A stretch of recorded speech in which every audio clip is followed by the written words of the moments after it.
नमस्कार दर्शक बंधु मु सौम्य रंजन आपन को स्वागत करुच्ची आउ एक नुआ कहानी को नहीं।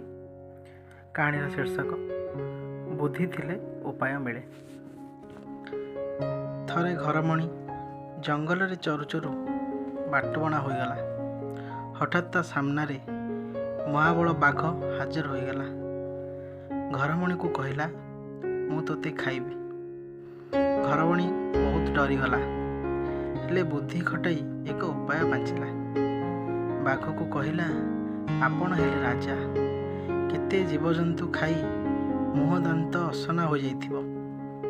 आपण जानतु प्रथमे झरणामणि रे मुह धोइबे एवं झरणा कूलर मुकुनी पथर रे दांत को पजई आसी मते खाइबे। ठीक कहिलु कही बाघ जेमिति झरणा कूल को जाइछि घरमणी छू मारिला।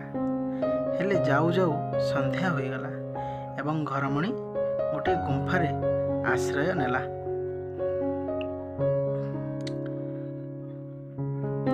बाघ एवं घरमणी भितर ए कहानीटी परिवेशित।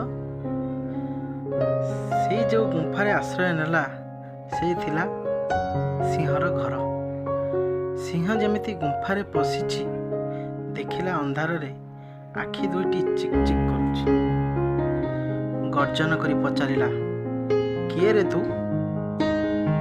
घरमणी भाविला एबे निश्चय जीवन जीव। तथापि एथर मध्य साहस संचय करी कहला मु धप धप राजा। मो सिंह दीटा गोजा, एक सिंगरे गछ को भांगे, द्वितीय सिंगरे सिंह को मारे। यह शुणी सिंह प्राण विकल सेठारु जाई आउ 5टा सिंह को धरी आनिला। तांको गर्जन रे गुंफा थरी उठुथाए। घरमणी छाती को दंभ करी कहला ए सिंह, तोते 10टा सिंह आनिबु कहितली, तू कोन 5टा सिंह आनिचु?